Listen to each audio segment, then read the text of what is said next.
Okay, guys, we are back with the next part of Diary of a Wimpy Kid, The Last Straw. If you will remember, we are on page 136. We're starting a new month in Greg's diary. It's April now, April 1st. Thursday. Today was April 1st, and here's how my day started. April Fools! Every other day of the year, you couldn't drag Roderick out of bed before 8 a.m. But on April 1st, Roderick always wakes up early so he can get his licks in. Someone seriously needs to explain the concept of a practical joke to Roderick because all his jokes involve me getting injured. Last year, Roderick bet me 50 cents I couldn't tie my shoes while I was standing up, and I totally fell for it. I went inside and told Dad that Roderick shot me in the butt with a paintball gun. Dad didn't feel like getting in the middle of a fight, so he just told Roderick to pay me 50 cents for winning the bet. Roderick took 2 quarters out of his pocket and threw them on the ground, but obviously I didn't learn my lesson because I bent over to pick them up. At least I put some thinking into my practical jokes. Last year I pulled a pretty good trick on Rowley. We were in the bathroom at a movie theater and I convinced him that some random guy standing at the urinal was a professional athlete. So Rowley asked the guy for his autograph. And today, me and a couple of other guys pulled a good one on Chirag Gupta. We decided it would be pretty funny if we made him think he was losing his hearing. So we all made sure we talked real quiet every time he came around.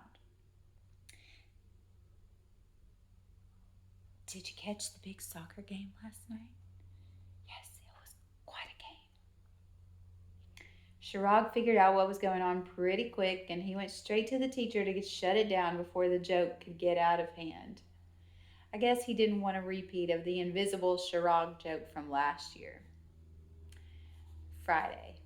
We had our second soccer game tonight. Some adult volunteered to shag the ball, so I got to sit on the bench for the whole game. It was really cold out, and I asked Dad if I could go get my coat out of the car, but he said no.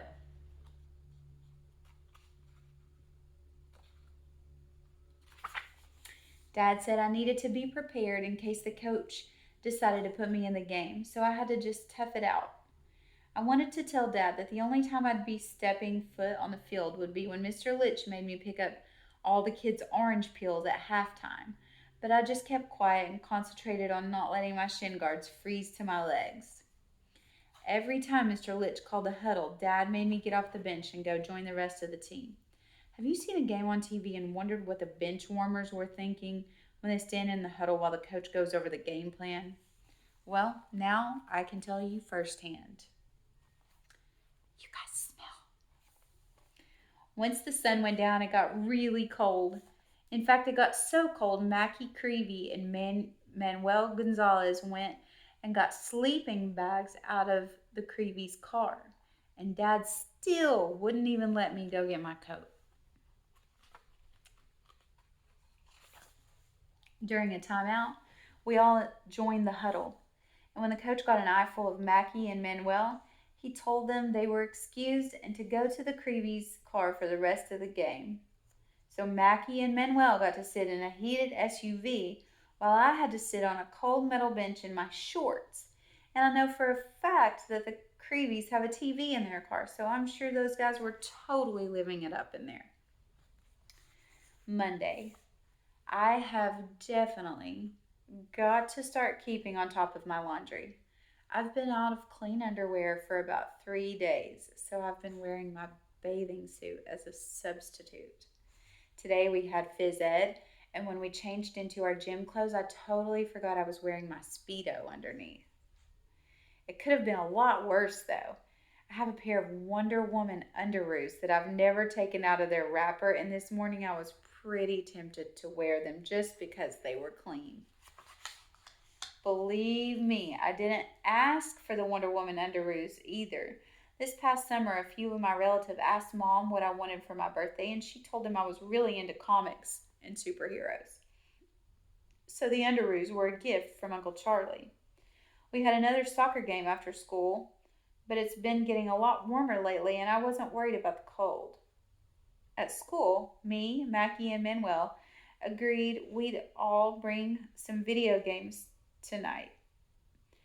And for the first time, we actually enjoyed ourselves at soccer. It didn't last long though. 20 minutes into the game, Mr. Litch called all three of us off the bench and told us to get onto the field. Creevy, Heffley, Gonzalez. Apparently, some parent complained that their kid wasn't getting any playing time, so the rec league made a rule that now every kid has to play or has to get in the game. Well, none of us had been paying any attention to the game, so when we got on the field, we didn't know what to do or where to stand. A couple of kids on our team told us the other team had a free kick and that we were supposed to stand shoulder to shoulder to make a shield to block it. I thought the guys on my team were joking, but it turns out they weren't. Me, Manuel, and Mackie had to line up in front of our goal. Then the referee blew the whistle, and a kid from the other team ran at the ball and kicked it right at us. Well, we didn't do a really good job of protecting the goal, and the other team scored. Mr. Litch pulled the three of us out of the game the second he got the chance, and he yelled at us for not standing still and blocking the ball. But I'll tell you what, if I have to choose between getting yelled at or getting hit in the face with a soccer ball, it's no contest. Thursday. After the game last week, I asked Mr. Litch if I could be the backup goalie for the team, and he said I could. It was a genius move on my part for a couple of reasons. First of all, goalies don't have to run laps and all that stuff during practice. They just do individual goalie drills with the assistant coach. Second, goalies wear different uniforms than the rest of the team, and that means Mr. Litch can't put me in the game when it's time to block free kicks. Our regular goalie, Tucker Fox, is the star of the team, so I knew there was no way I was going to see any playing time anyway. These last few games have actually been kind of fun, but tonight something bad happened. Tucker hurt his hand diving after a ball and he had to come out. So that meant the coach had to put me in. Well, Dad was really excited I was finally getting some real playing time, and he came down to the end of the field to coach me from the sideline. It's not like I really needed it, though. Our team kept the ball on the other side of the field for the whole rest of the game, and I didn't even touch it once. Make sure you bend your knees, Greg. I think I know what Dad was up to, though. When I used to play t-ball, I had a really hard time concentrating on the game. Tonight, Dad just wanted to make sure I didn't get distracted the way I used to when I played right field. Quit playing in the tulips. I have to admit, it was probably a good thing that Dad stayed on my case tonight. There were about 1,000,000 dandelions down at the end of the field, and in the second half, I was starting to get a little twitchy. Monday. Well, yesterday we had another soccer game, and luckily Dad wasn't there to see it. We lost our first game of the season, 1-0. Somehow the other team got the ball past me in the last few seconds and they won the game. So that ruined our perfect record. After the game, everyone on my team was in a sour mood, so I tried to cheer them up. Well, it's just a stupid game, right, fellas? My teammates thanked me for being positive by pelting me with orange peels. Back at home, I was nervous to tell Dad about the game. I guess he seemed a little disappointed, but he got over it pretty quick. Did you bend your knees? Mm-hmm. But tonight, when Dad got home from dinner, he looked really mad. He plopped the newspaper down in front of me on the kitchen table, and here was the picture on the sports page. Uh-oh. A blown opportunity. Red Sox goalie Gregory Heffley takes a break from the action as a 50-yard kick by Demon Dogs midfielder James Byron rolls in. The score ended the Sox bid for an undefeated season. Apparently, Dad found out about the paper from his boss at work. Great son you got there, Frank. Okay, so maybe I didn't tell Dad all the details of the game. In my defense, though, I didn't really know what happened until I read about it in the paper myself. Dad didn't say a word to me for the rest of the night. If he's still mad at me, I just hope he gets over it pretty quick. Twisted Wizard 2 finally came out today. I'm kind of counting on Dad to float me the money so I can get it. Friday. Tonight, after dinner, Dad took me and Roderick out to a movie. It's not because he was trying to be nice, though. He just needed to get out of the house. Remember how I told you that Mom got on an exercise kick a few months ago? Well, she quit after her first class. Dad took a picture of Mom decked out in all her exercise gear the first day she went to the gym, and tonight the pictures came in the mail. The photo place gives you duplicate prints, so as a joke, Dad wrote labels on the two pictures of Mom and put them up on the refrigerator. Before, after. Well, Dad was pretty proud of himself for coming up with that one, but Mom wasn't so amused. Anyway, I guess Dad felt like maybe it was a good idea to put a little space between him and Mom tonight. We went to the new movie theater that just opened at the mall. After we bought our tickets, we went inside and gave them to the usher, who was a teenager with a crew cut. I didn't recognize him at first, but apparently Dad did. I read the teenager's name tag, and I couldn't believe my eyes. It was Linwood Heath, the bad teenager who used to live on our street. The last time I saw him, he had long hair and he was lighting someone's trash on fire. But now here he was, looking like he had just graduated from the Air Force or something. Dad seemed really impressed with Linwood's new look, and the two of them struck up a conversation. Linwood said he's been going to Spag Union Military Academy and he's just working at the movie theater for spring break. Then Linwood said he's trying to get good grades at Spag Union so he can get into West Point. And all of a sudden, Dad was treating Linwood like his new best friend, which was really crazy considering the history between the two of them. Here's another before and after. Anyway, Dad kept chatting away with Linwood, so me and Roderick just got our popcorn and went in the theater. And it wasn't until halfway through the movie that I realized what was really happening. If Dad saw how military school could make a man out of a juvenile delinquent like Linwood Heath, then it wasn't a stretch to think he could make a man out of a wimp like me. I'm just praying Dad isn't having those thoughts. Right now I'm pretty concerned because after the movie tonight, Dad was in the best mood I've seen him in for a long time. Monday. Well, it's just like I feared. Dad spent the whole weekend reading up on Spag Union, and tonight he told me he's going to sign me up.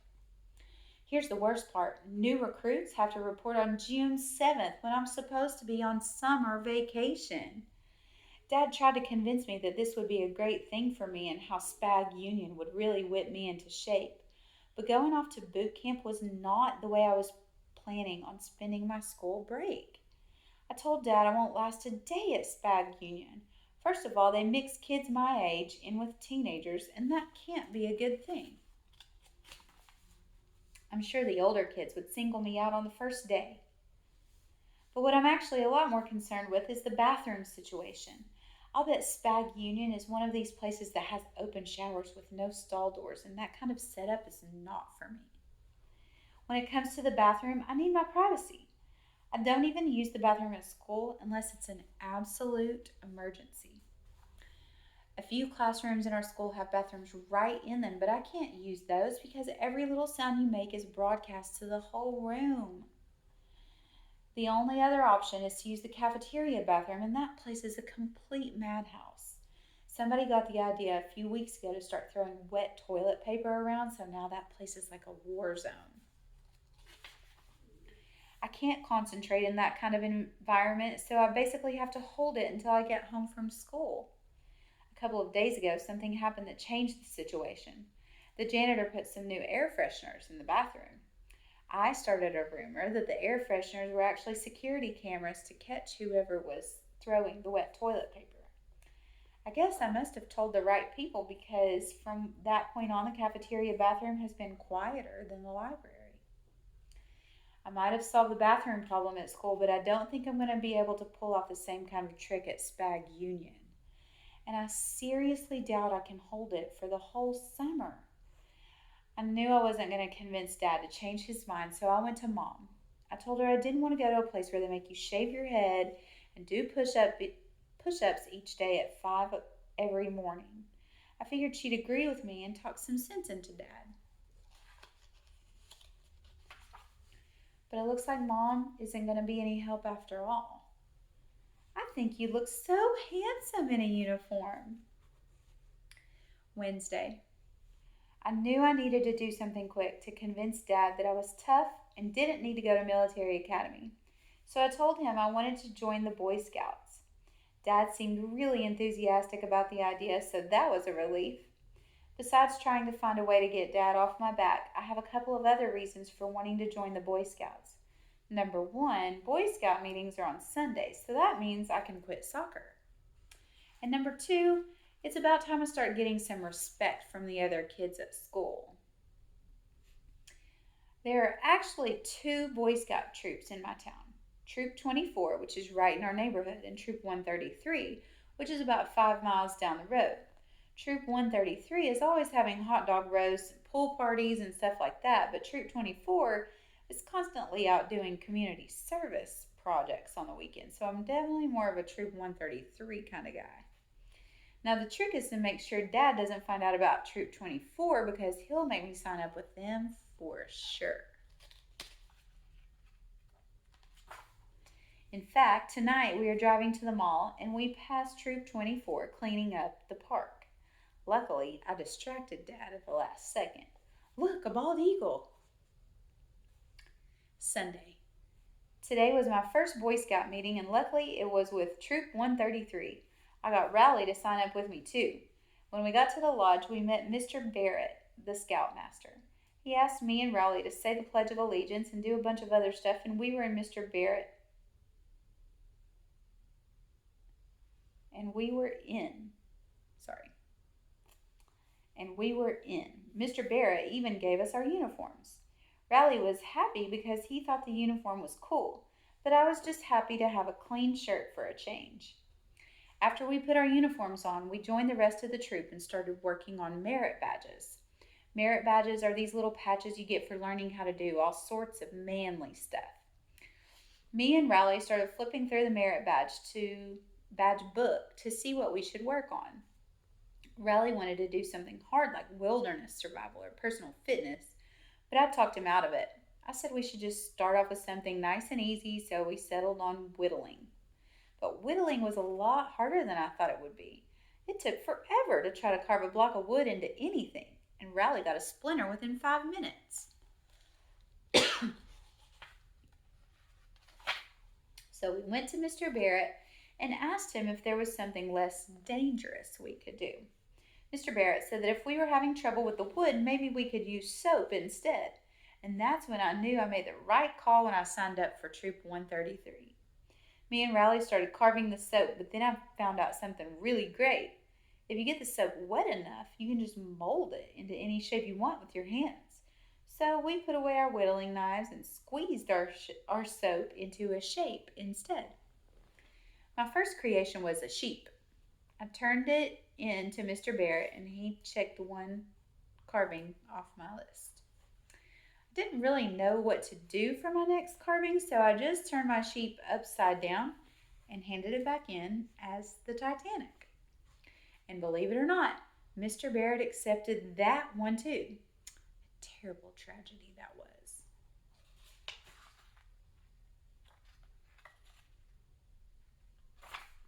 So me and Rowley both got our whittling merit badges and pinned them to our uniforms. When I came home, Dad was really impressed. If I would have known this was all it took to make him happy, I would have signed up for Boy Scouts 6 months ago. Okay, guys, we are going to take one more break here. Looks like we've got probably one more month left in this book, so we'll pick that up for our last part.